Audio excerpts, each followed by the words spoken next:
I am one that believes got to have all hands on deck. And if there are ways of cultivating extraordinary ideas around ways of engaging kids and families, I don't care who it comes from. We need to find ways, making sure that they're ready, but they have the ability, right, to engage. It shouldn't matter the degree to which we're thinking about, right, different kinds of areas of educating kids. What has to matter the most is accountability for outcomes. Mm-hmm. That should be the common denominator.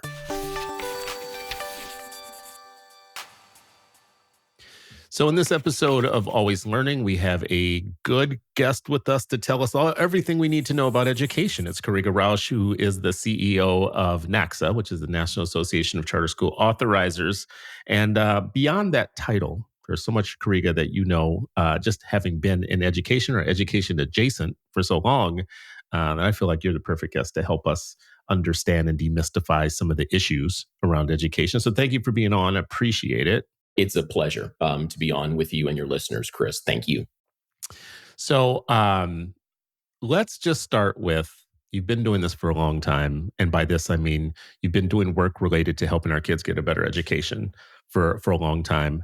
I just want to know why, why you've done it for so long and why you've stuck with it.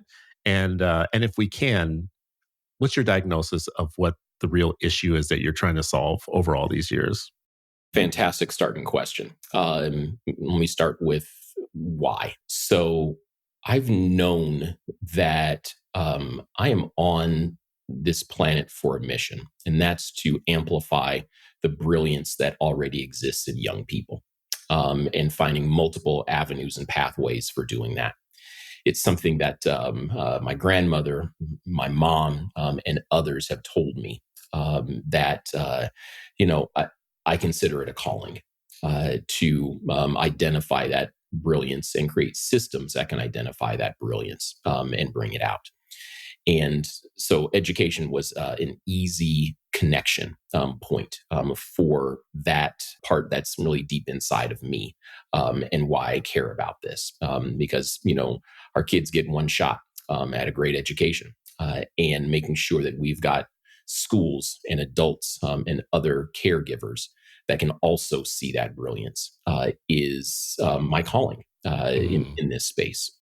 To your second question on, I think a lot, Chris, about ways in which schools are structured and governed and overseen in ways that can enable extraordinarily talented educators, of which my wife is one as a middle school teacher, to bring out that brilliance. And so that is when I think about right, an important diagnosis of what we're like actually trying to accomplish.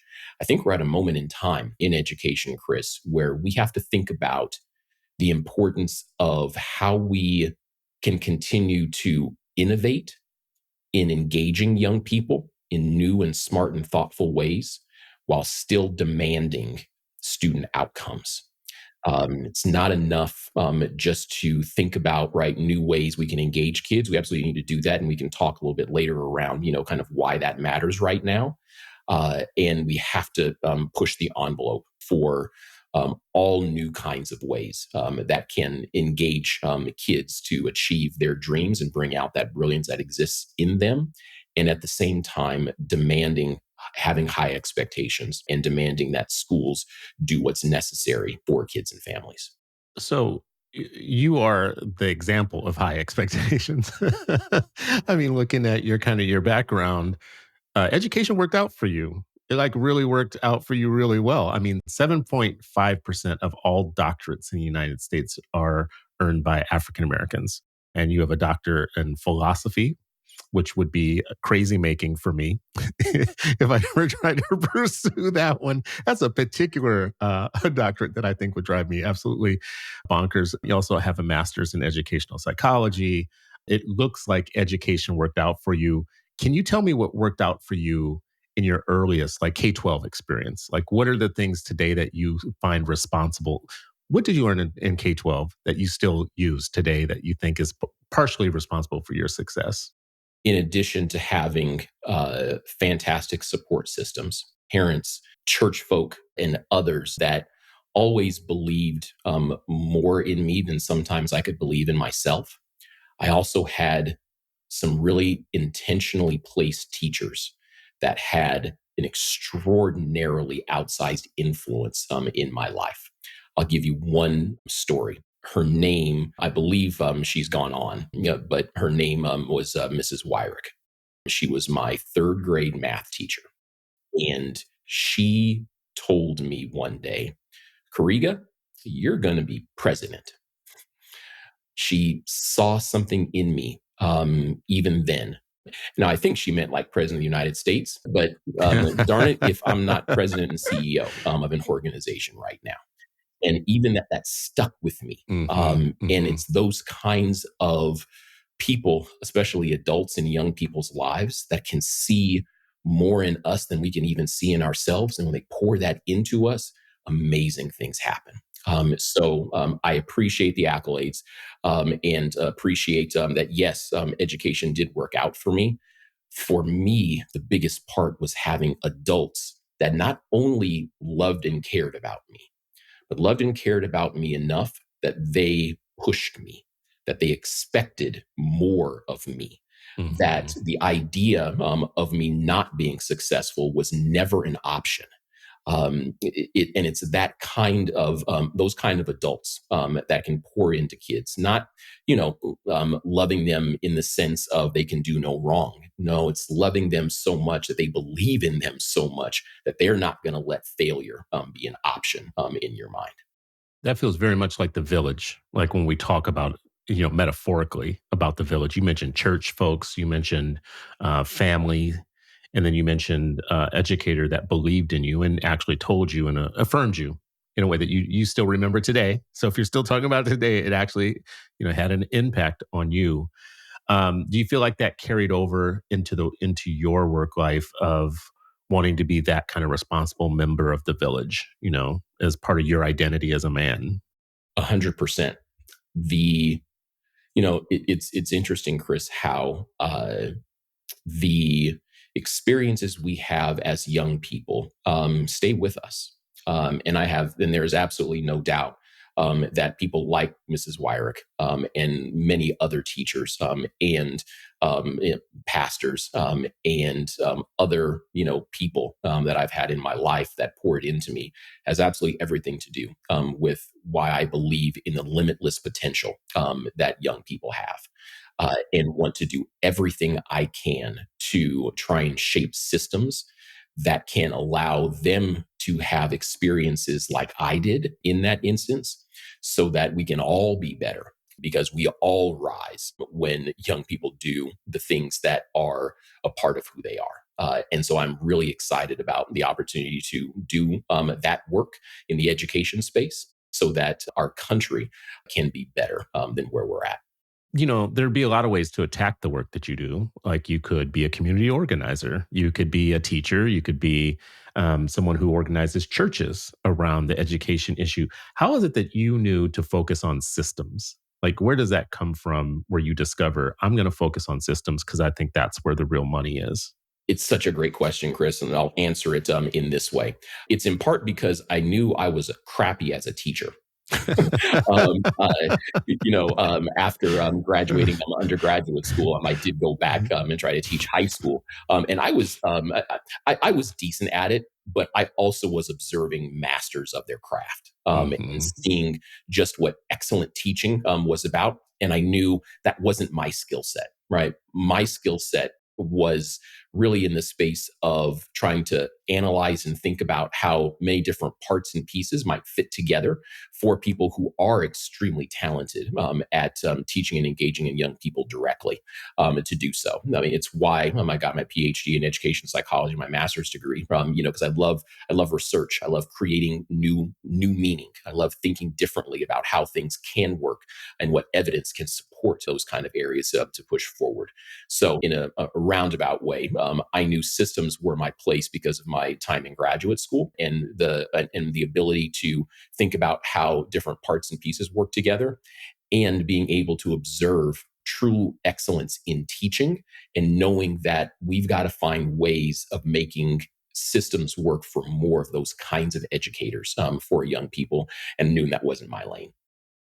Why? Tell me, because I don't want to gloss over this point. I want to stick with systems, but I do want to know, like, you're standing in a classroom before high school. First of all, I always say I do want to teach.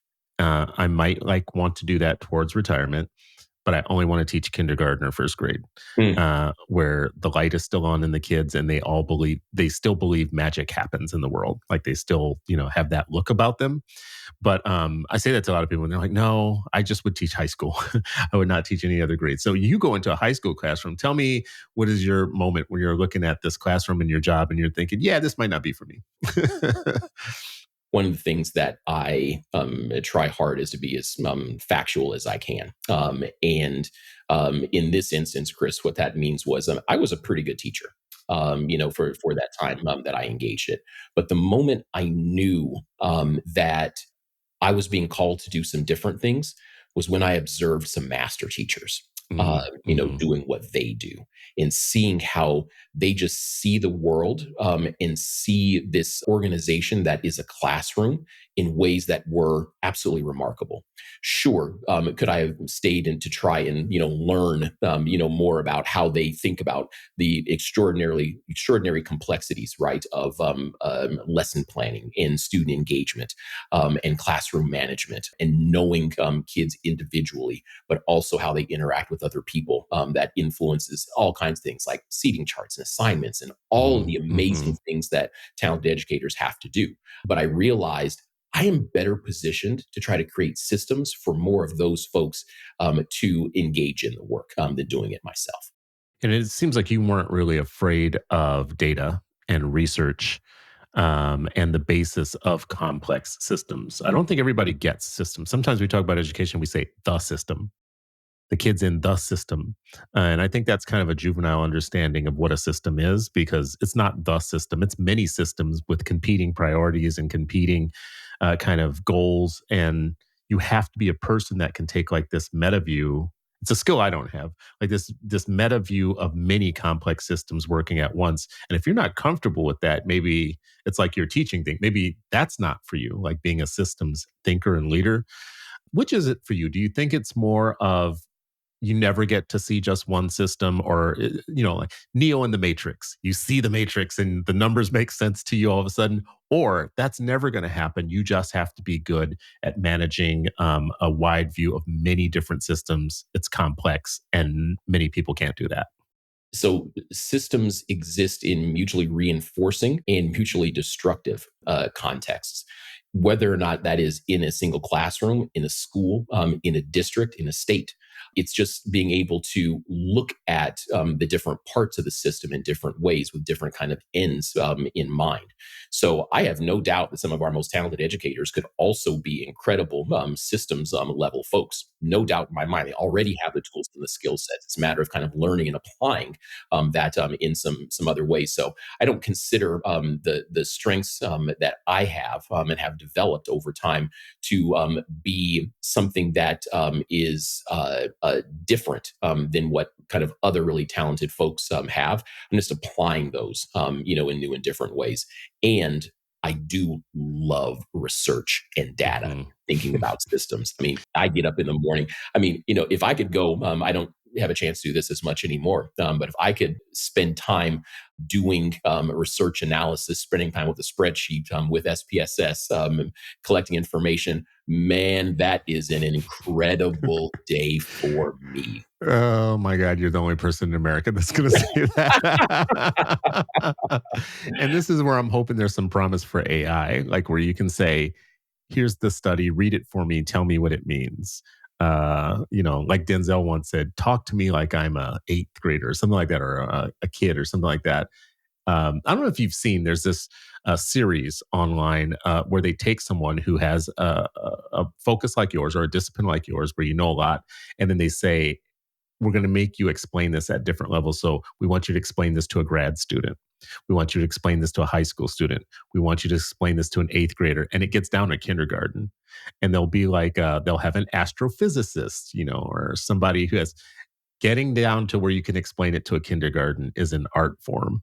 And I think we all need to like learn from that.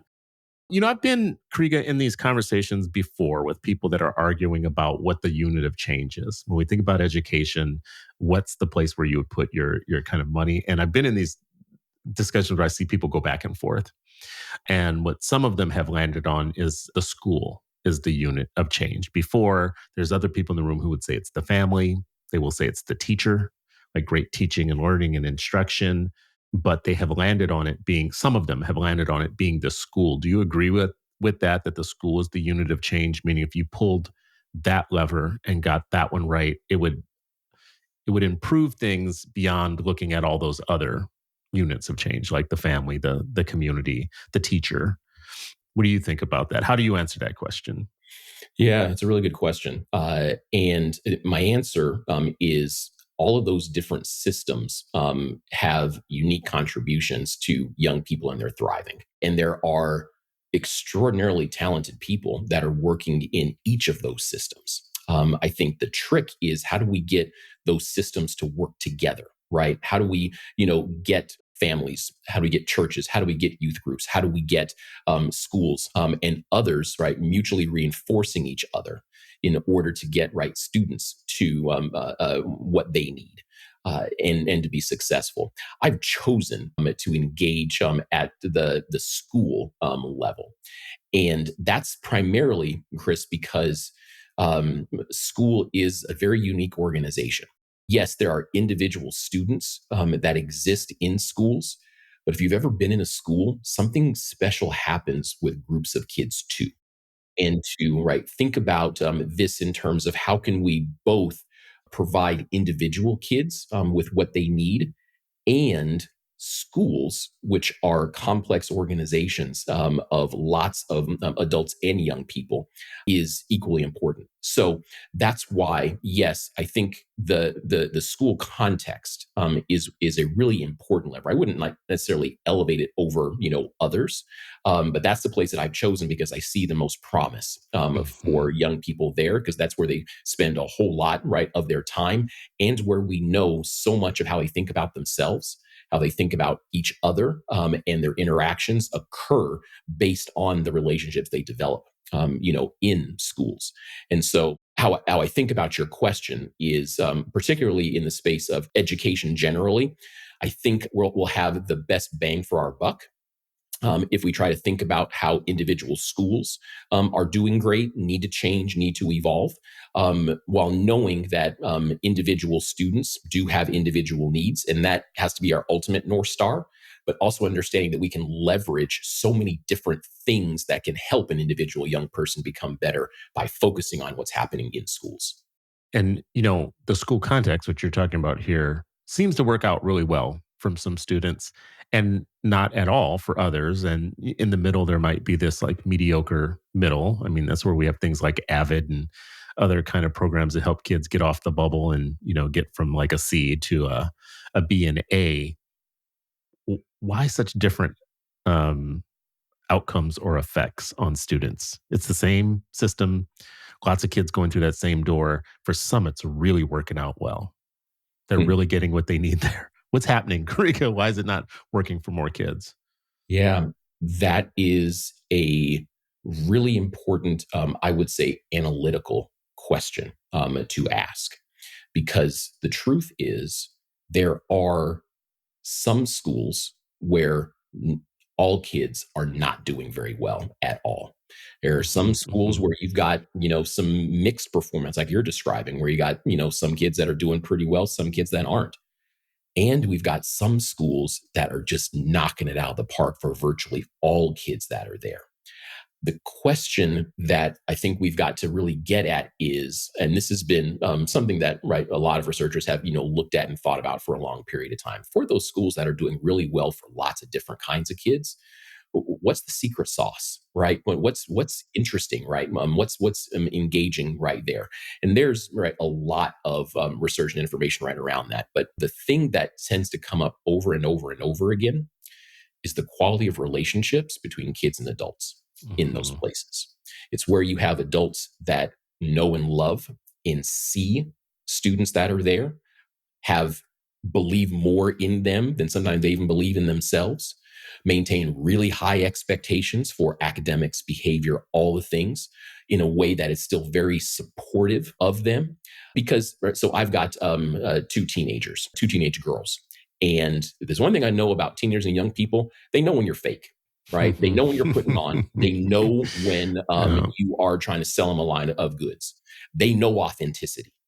And what we see so frequently in those schools that are really doing well for many, many students, it's the authenticity of the relationships that is a really critical foundation Mhm. for all the other things that can ensue from there.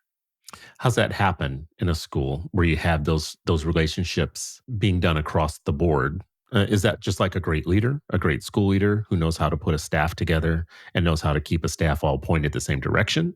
Or is that just teachers being really well trained from some institutions and not really well trained from other? I mean, how do you get that difference in their ability to be able to establish relationships so well in some schools and not so well in others? Yeah, it's all the above and then some. I mean, it's a whole lot of things. But if we had to kind of identify, I think, a factor that can really create the kind of synergy that we're talking about, it's usually found right in schools that have a fantastic school leader, whether that's right, the principal or other kind of folks in leadership roles or positions. Show me an outstanding school, and I will almost always show you an outstanding leader that may not lead in like some of the ways that we think leaders should lead, right? Always Hmm. being out in front and, casting a huge wide vision. Leadership can come in so many different ways. So that number one. And number two, I think what a lot of our evidence tells us is all of the adults in that building rallying around a particular mission. Rallying around a particular way in which we're going to do things here and really believing in it. And that second part, right, really believing in it, it tends to be different than just requiring educators to do the same thing. It's we're doing we have a common thing that we're trying to accomplish, and we believe that it's the right way of engaging in that. When you have that kind of Hmm. synergy, that tends to then facilitate relationships because again, kids know authenticity. They know if you believe in them, in what you believe in what you're doing, kids will rise to the expectations that we set for them. And in those kind of institutions and schools where you've got everybody rowing in the same direction that are achieving great results, have a fantastic leader, that's when we tend to see that special sauce. And we have lots of research that tells us that beliefs, teacher beliefs about their students are very powerful. Like you mentioned earlier, a teacher who spoke into you, she said, "You're going to be president one day," and you think, "Wow, you're an authority, and you're telling me that I might be president, so I believe you because you're an authority." And for people listening and watching, the Pygmalion effect, as I understand it, very simplistically put, is if you tell a teacher that they're about to go teach a classroom that is full of gifted students, and they're really not, there's a better outcome. Even if the students aren't really gifted, if you tell the teacher that they're gifted, the style of teaching, the expectations are different, and it has impact. I want to ask you about. I want you to pierce the bubble. I'm going to like say something. I'm going to tell you about a situation that you've had a part in, and it all looks good to me. So I'm thinking about Indiana, and I'm definitely thinking about Indianapolis as somebody who's an outsider who has visited, who has written a little bit, but not too much, and dug in. It looks like a model city of being able to have a ecosystem of different educational opportunities for young people within the district, without the district. You guys have a lot of stuff going on in Indianapolis that is different than a lot of places, and there's not a lot of interrogation of what happened in Indianapolis that makes it like so great. And Indiana itself has I think some underreported things about the way that they think about workforce development, the way that they think about how schools and everything creates a pathway, like to make sure that every kid can get to college and have it paid for, whatever. But anyways, then you were part of the Indianapolis story. To me, it looks kind of golden. I'm kind of a booster, but you were there. So tell me, why shouldn't I like just be uncritical completely about it? Because you guys have different kinds of schools. You even have a school district that has innovation schools of their own. I think all school districts should be thinking about creating their own instead of fighting, other kinds of schools. Maybe develop some of your own. You have all these different pathways. You've got all these vocational, technical programs and schools. It just feels like Disneyland in some ways. So poke some bubbles into my bullishness about Indianapolis, or don't. Just tell me that it is what I think it is, and tell me I'm right. I'll do both. Okay. I have been in Indianapolis for the better part of 25 years. And have been a part of the work of trying to make schools better, in this space for almost all of that. And so take great pride to have been a small part in a story that I think is really demonstrating what's possible for all kinds of different kids. I think you described it right, Chris. There are lots of different ways and methods and educational models and different actors working tirelessly to try and make sure young people are getting what they need. When we look at some of the reasons as to why that may be, I would start with alignment as being one really important part.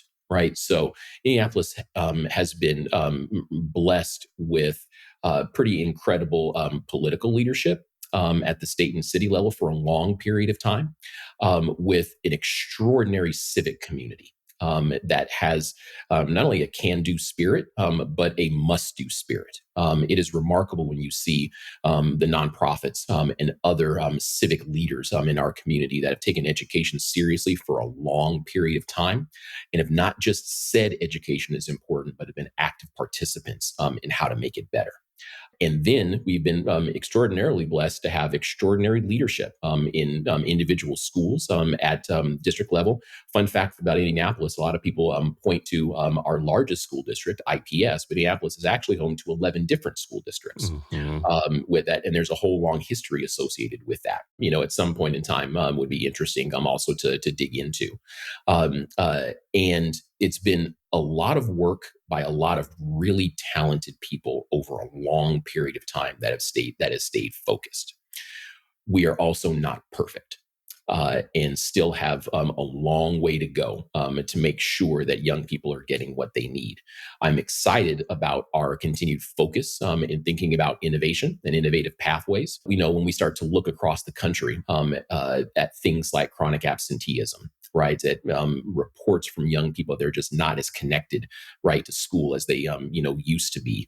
That's a clarion call, right, to say, Mhm. all right, Mhm. we got to think differently about how we're engaging young people. Mhm. And um, uh, because I've been around Minneapolis for a long period of time, I know that can-do spirit. People are still here, and new generations of those folks continue to be um, developed in that kind of a culture, which is really important for sustainability.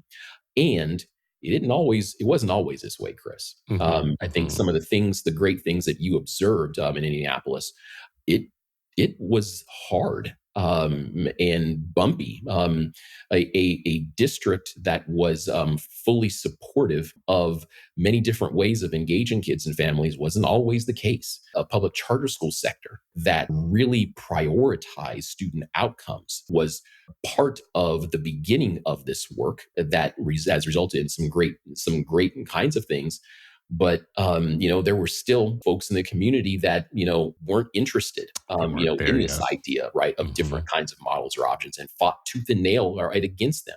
So the kind of things that we are seeing in Indianapolis now, again, there's still a long way to go, a long way to go.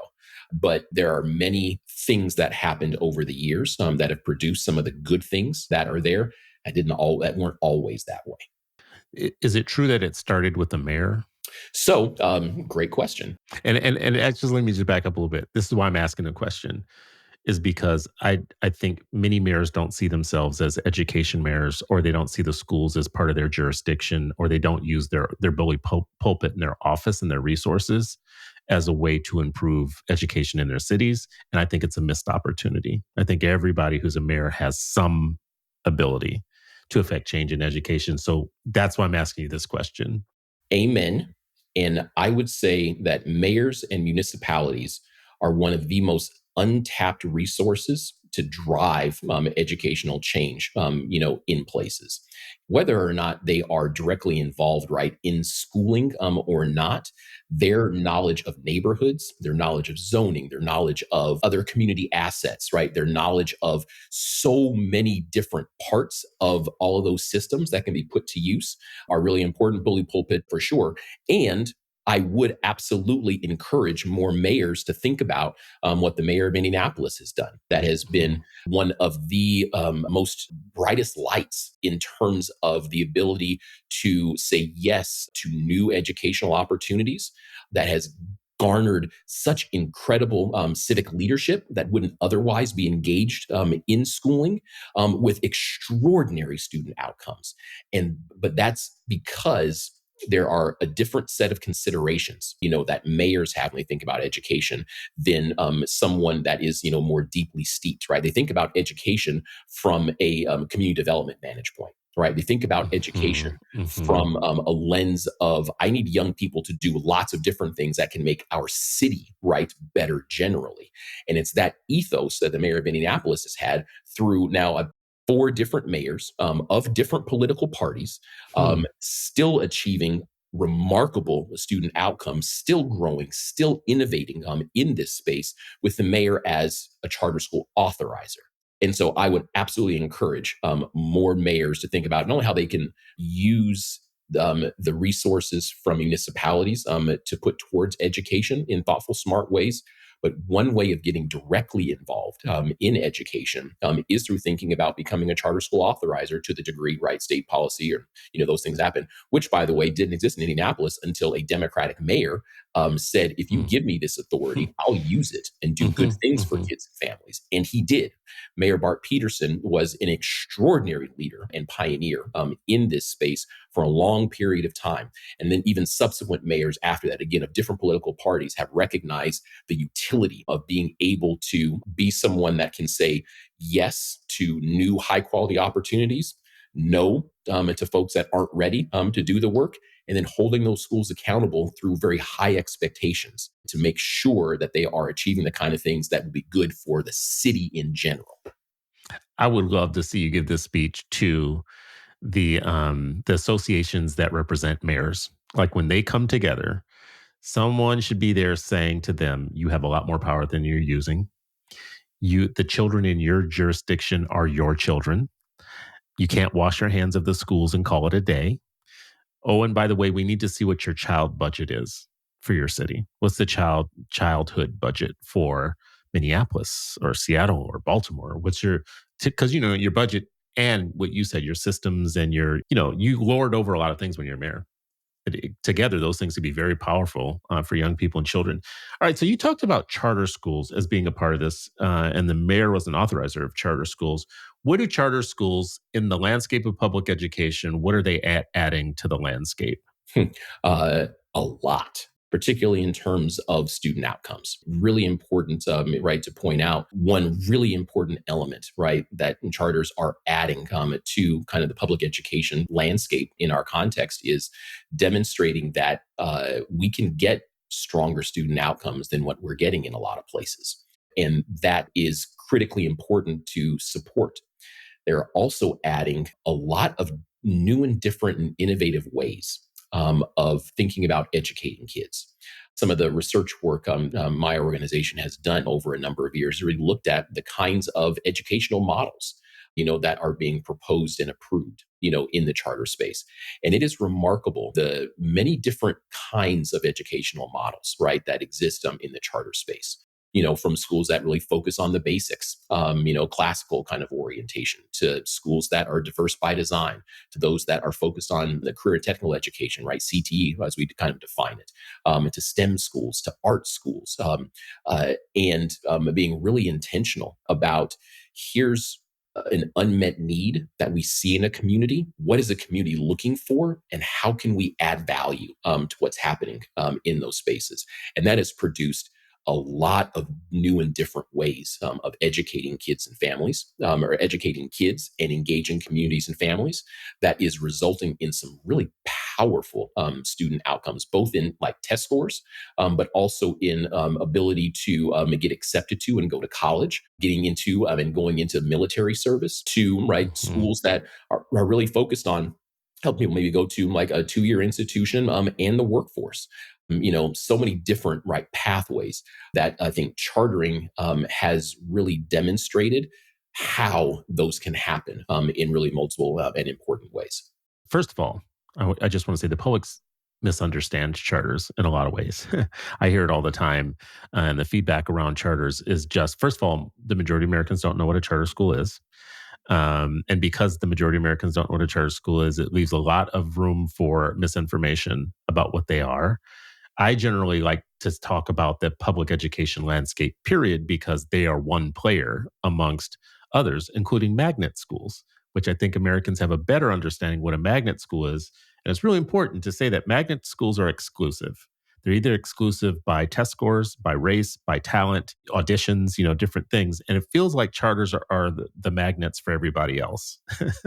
Like, I mean, in my own life, it was my experience that my oldest son didn't get into a magnet school, which was considered to be the last stop in the district. Like, if you didn't get into this magnet, a lot of people would flee after that. Well, some of those people would flee to private schools. We couldn't afford private school, and someone said, "Well, there's this other school, and it turns out it's a charter school." Right? I know nothing about a charter school. It wasn't ideological. It wasn't political. It was a straight up family situation. And here's this answer. Someone has an answer for me.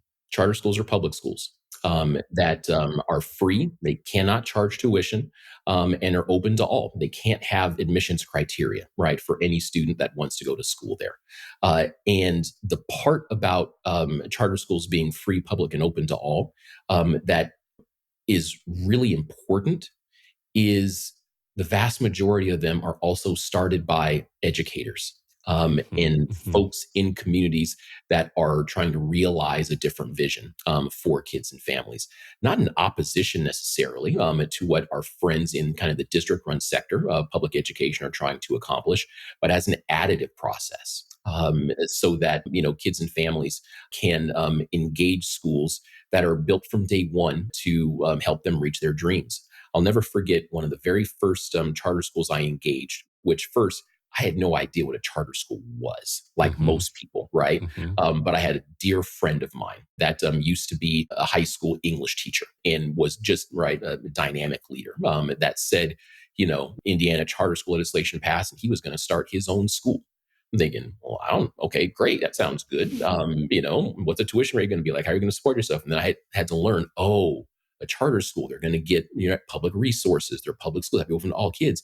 But and he said, I want to demonstrate what's possible in communities and in a particular community in Indianapolis that had been disinvested in for a long period of time. He said people have given up on kids in that community. There remain assets in that community from elders and adults and other kinds of people that are there. And no one can tell me that those kids can't learn because I'm going to show you what's possible. Renovated an old grocery store, hmm, to be like the site of the school. And and got kids into extraordinary post-secondary institution opportunities with the kids that folks said, well, what can you expect, right? mhm, Those are, mhm, it's, we should think about different ways of engaging those kids. College isn't right for them. Not that college is for everybody, but that's what this school's mission was to get, students into college, particularly, the kids in that neighborhood, and they did it. That was my first exposure. And when I first got into kind of charter school authorizing was when that school was a couple of years old. Fast forward a mhm. bunch of years later, they're still doing all kinds of amazing things for kids and families. That's the power of the charter schools as a part of the public education system.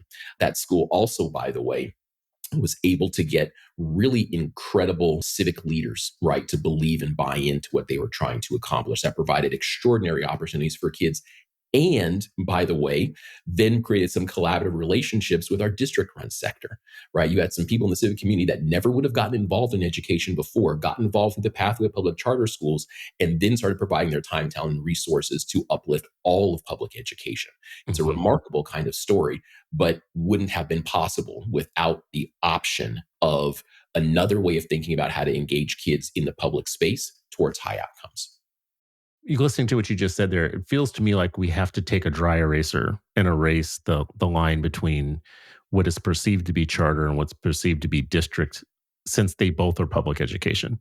And by that, I'm not naive. I understand some of the establishment kind of conflicts between the two groups, but I don't think they're two sectors, right? Like they're both publics. The public education sector that gets public dollars from the taxes. We own all of these schools. As the public, we own magnets, we own district run schools, conventional schools, zoned schools, intermediate district schools, charter schools. I could keep going down the list. Alternative learning centers. We have this vast array of schools in what we call public education. And there's only one demarcation that we think about. It's charter versus all those others. We don't think about, like, the ALCs are a completely different animal in public education, right? They serve a totally different purpose. Nobody ever goes at them after them because those are the kids that the public education system wants to put somewhere else, right? So they love the ALCs in that way. I'm only saying this because it gets me to a point that I want to make, which is I feel like more districts should be chartering schools underneath the original premise of what charters is supposed to be, which is educators that have an idea to solve problems for students that they have in their district, that they have an idea about. They have something, they just need the freedom and the autonomy to have what used to be called site-based management, which now could either be a charter, it could be an innovation school like you have in Indianapolis. Actually, let me stop there for a second. Quickly, what is an innovation school in Indianapolis? Because Yep. I think this is to me, this is a good story for other districts to know what's possible. Sure. At a high level, the innovation network schools that are a part of schools here in Indianapolis are schools. Some of them are charter schools, some of them are not, but they have built in kind of school level autonomies to know and kind of organize how time, talent, and resources are produced.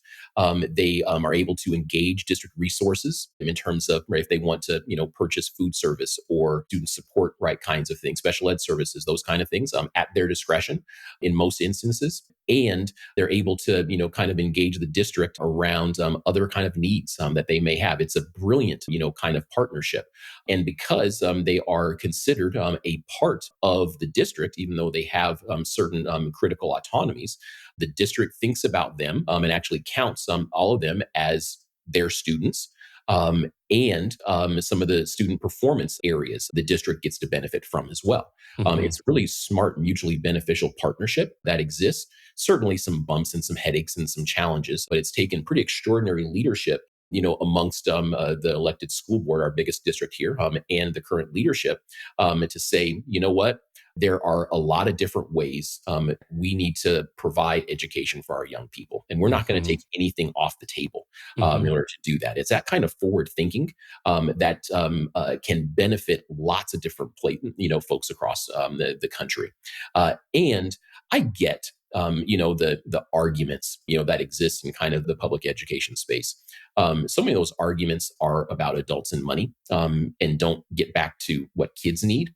And I am one that believes got to have all hands on deck.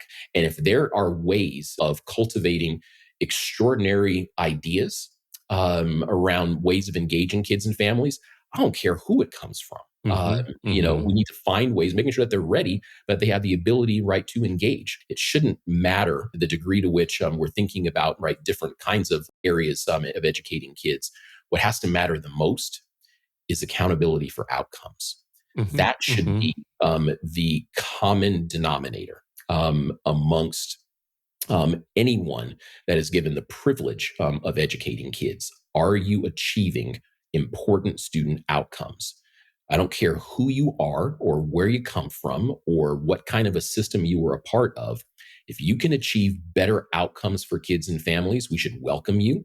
If you can't and you don't, you have to stop, because young people only get one shot at a high quality education, and we owe it to them to do Mhm. everything we can to make sure that we are building the skills, the talent, the brilliance that already exists in them to live a life that can be incredible. That's gotta be the focus. That's gotta be like the whole like, that's why we're here, right? I mean, that's why there's such a thing as adults, and people who have roles and status in life is to make it possible for all kids what we know can be possible.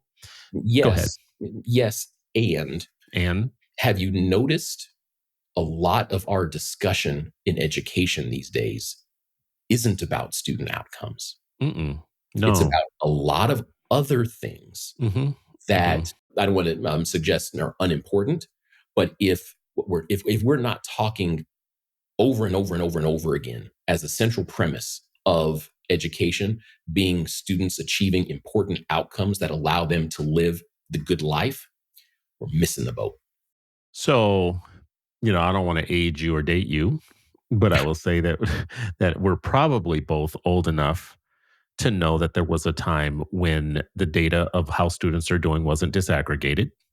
And because it wasn't disaggregated, it allowed entire states and districts and cities to hide the fact that many of their students weren't doing well because they were averaged into the data somewhere around 2000, the year 2000, right after Y2K. For those that you can't remember what that was, Google it.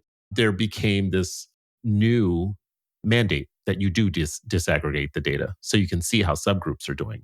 So you can see how white kids are doing and poor kids are doing and special education students and African American students and all the subgroups. And then I think that became a rallying cry for the institution that didn't feel like they had answers to solve it, made them kind of mad and incredulous about having to constantly focus on the data, the outcomes, constantly being told there's these groups of students you're not doing very well with. And it seems like since 2000 to now, that has been a growing form of resistance of the establishment is they just don't believe that certain subgroups actually really can be saved, really can learn. They don't like you proving them wrong about it. And they don't want to do anything to get off the mark themselves to change it or improve it. Now, this is just a bit of commentary from me. And when I think about Indianapolis having a district that says, and a school board and a school leader or district leader who says, we're going to try something different. The problem is the problem. We have multiple tools at our disposal. Maybe the normal ways that we do things aren't working. Let's try some things. This is my problem with this charter sector and the district sector being separate from each other, in that charters, I think, get up every day thinking about how they're going to do something. They have a goal, better student achievement. Most of them, at least.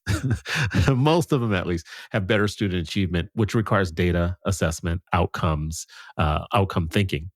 Districts are like, yeah, I don't want to do all that. I'm not saying all districts, but I'm saying many districts are like, yeah, no, respectfully, we've been at this a long time. We know which kids to track to success and which ones track to not success. And thank you very much. So it's almost as charters have put a spotlight on, number one, the possibility that the kids can learn, and two, the idea that they're not learning where they are right now. And that to me explains some of the antagonism about charters. Now, I say all this, I want to stop there and say, I'm not saying charters are perfect either, though. I'm not saying they're not without it. And this is where you come in, Kariga, because those of us that support charters can get a little bit flippant with we're number one. We do all this stuff right.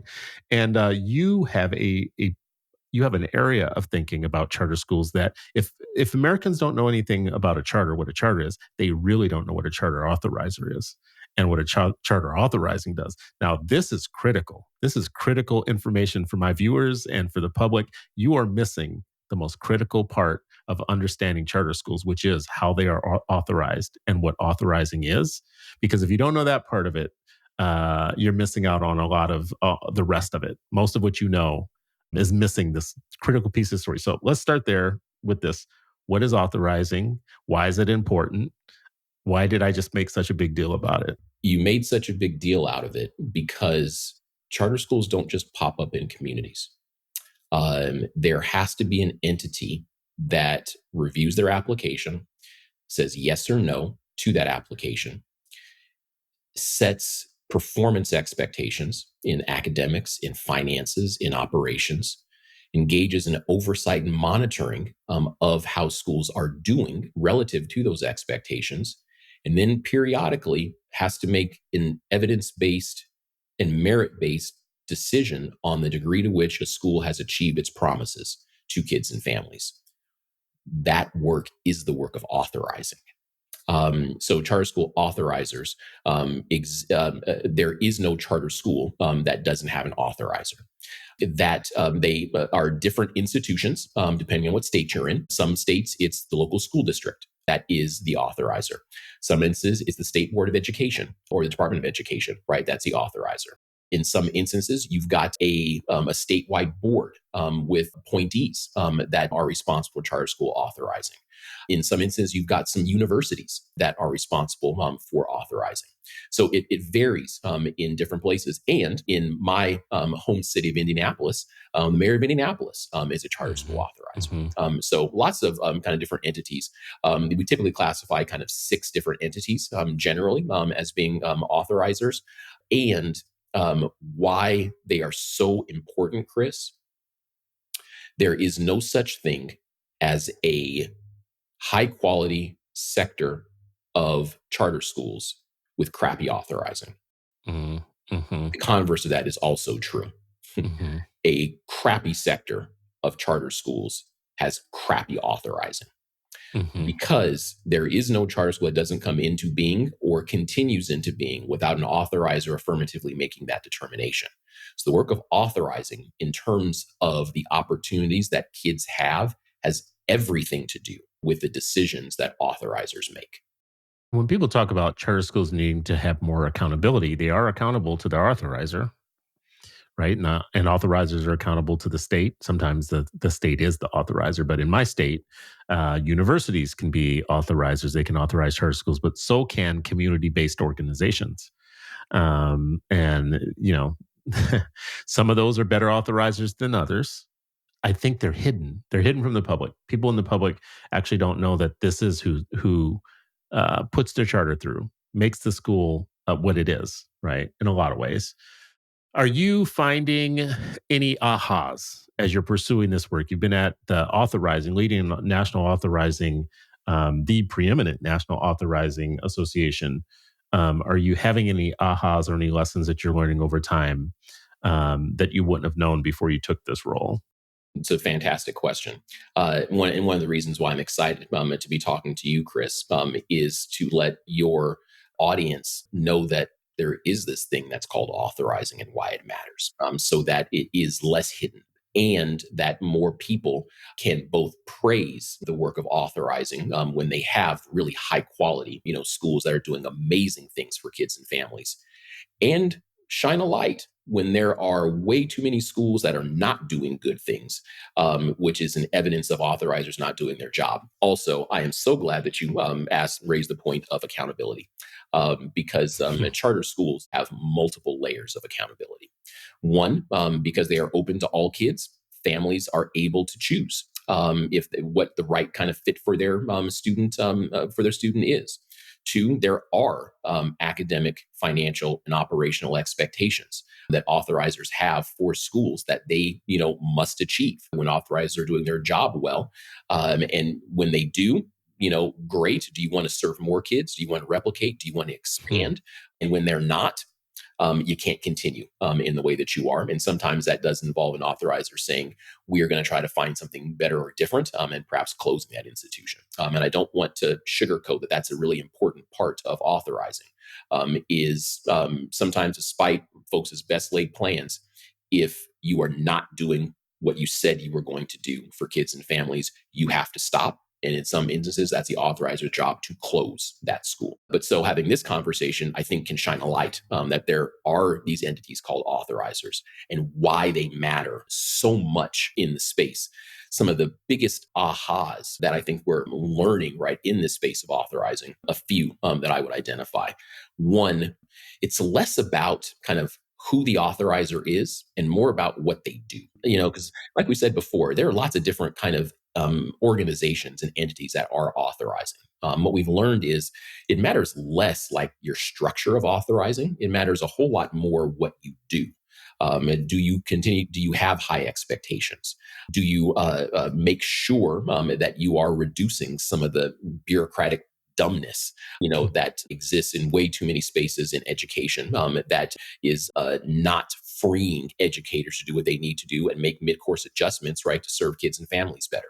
Are you making merit-based decisions? Are you getting out of the dumb political conversation? It's really focused on, is this school achieving what it said it was going to do for kids and families? So that would be, I think, one big one. I would say a second big one that we're learning is that authorizers and authorizing, aligned with state policy, have an extraordinary ability to think about innovation in the times we find ourselves in. And we're seeing more and more authorizers being open to both schools that do the basics really, really well.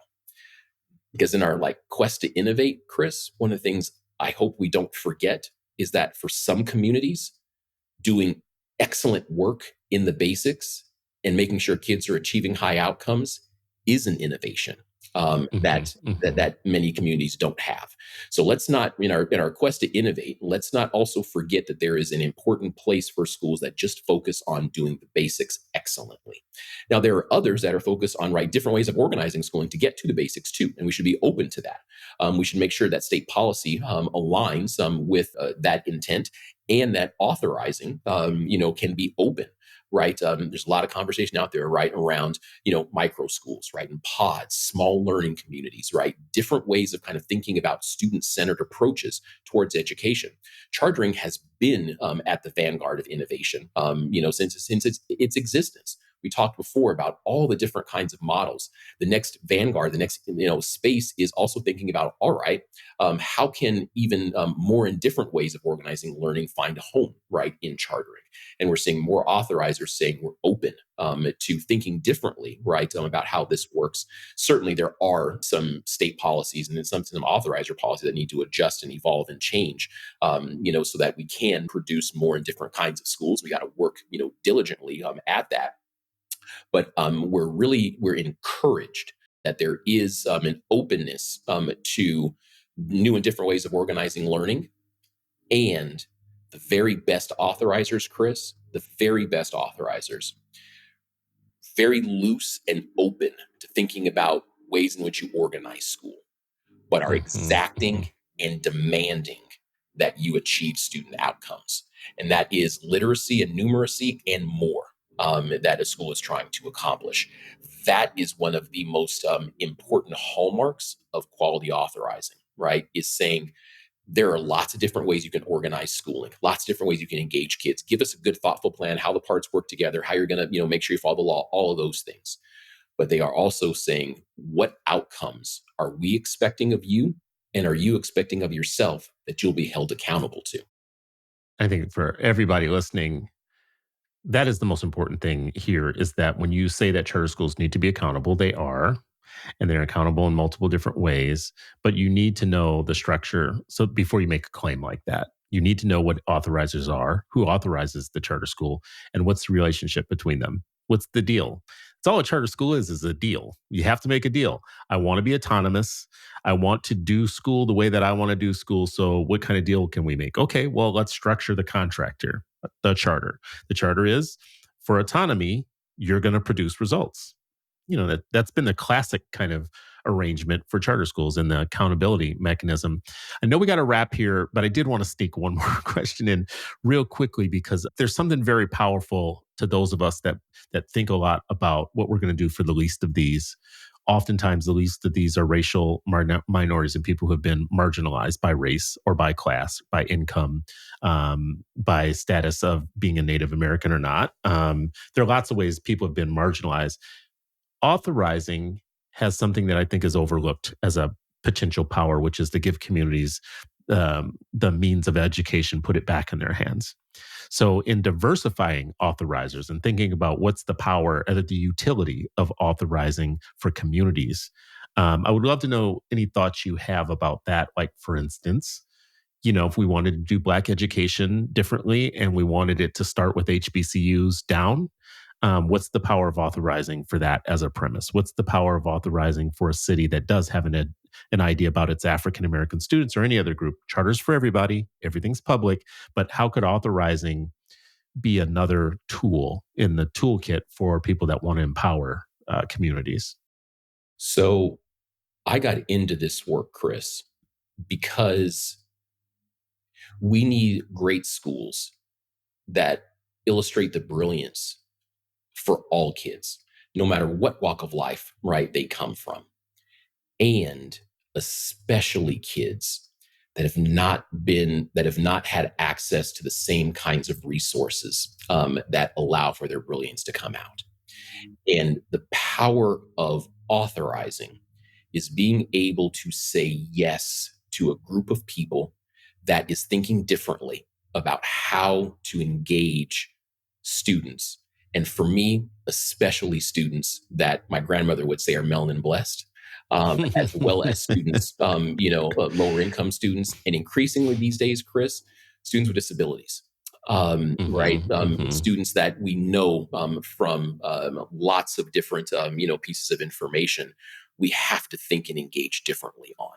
The power of authorizing is being able to look at a plan that a group of citizens and educators puts forward to realize some different outcomes for any kid, but especially kids that need something dramatically different, and to be able to say, that's a good plan. That's a good idea. Yes, go and do it well. And Mhm. the power of authorizing is also to see people with good intentions, to see people that have a big heart for kids, but don't know what it means to actually educate them to high levels, and to do them a strong favor, kids a strong favor, by also saying no.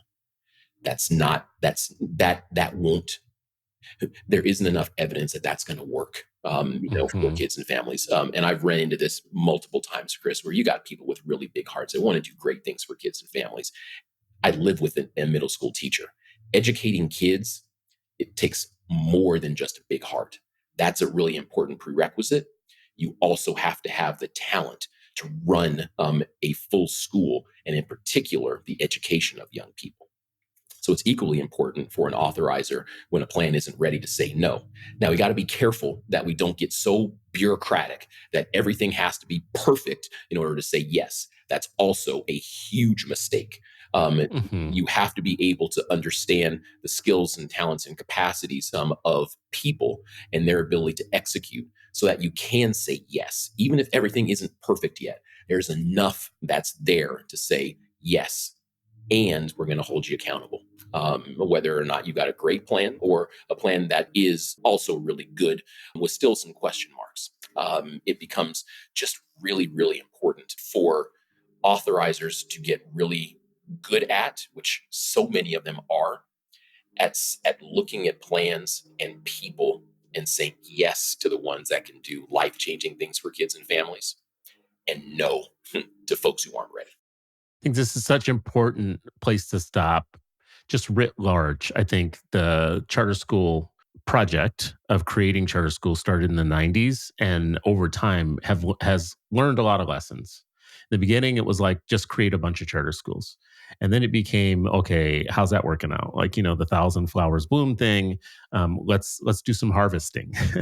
Let's, kind of pull away the wheat from the chaff type of thing. And you learn that over a decade, then another decade, and then another half decade. We're probably going into the third decade of charter lessons. But the lessons that have been learned is this is a science. There's a lot of work to be done. The open heartedness that you just said might be a good prerequisite. But it's not the only one, that you can't just love children. So now, as we see new education proposals coming on the scene, we just want to ask some basic questions of who's going to be responsible, how are we going to know kids are learning and succeeding, what are the measurements going to be, what's the data going to be, what's our evidence. All of that is all stuff that charters have learned over time that they can offer to anybody who's coming up with any wild ideas now. Like, oh, you have an idea, great. Why don't we tell you what we learned over time is you're going to need to know some data. You're going to need to have some focus on outcomes. You're going to need to know how you prove that kids are succeeding and moving forward. And we can probably help you with that, even if you're not a charter. That's one of the things that charters have learned. And yes, and I would argue the most important part that charters have offered is what's possible. We now Mhm. have way too many schools all kinds of public schools, charters in particular, that are demonstrating extraordinary outcomes for kids, especially kids that most folks might look at and say, I'm not sure what they can achieve, for better or for worse.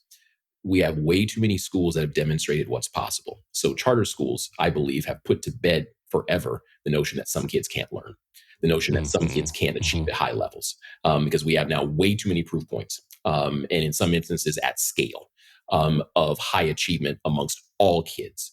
And that ethos, of what's possible, it is my fervent hope and desire continues to spread to all kinds of different folks that are educating kids, and that we run away, literally run away from this notion that, yeah, some kids can't do. Mm-mm.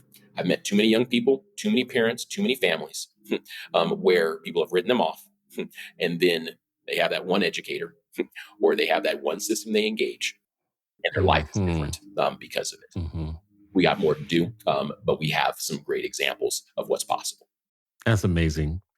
I appreciate you, my brother. Thank you for coming on today. And please come back when you ever you have anything else that you want to talk about. I know that we're going to be seeing some changes in the world, just in the education world, over the next year or so, just because I think we're going to be arranging the political house period. So there will never be a time where education doesn't need to be put front and center. And education is about achievement. So achievement has to be put front and center. I don't care who's in charge. Achievement, achievement, achievement, achievement. Outcomes has to be our thing, and we have to keep focus on that. You're one of my friends in Christ who thinks the most about having the evidence and the proof. So I appreciate you. Thank you so much, Karega. Chris, thank you. Thanks to your audience, and just really appreciate the opportunity to talk about what's possible for kids and families. Thank you.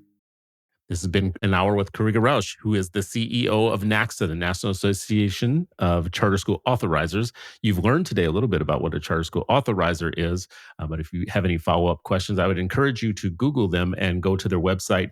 They have a couple of reports, they have lots of information, including information about how we can use authorizing as a way to lift communities, which I think is a novel idea. It's a newish idea and a novel idea. So please dig in. And if you want to contact Riga or anyone at NACSA, let us know. We can get you in touch. So thank you as always for listening and for watching. This has been another episode of Always Learning.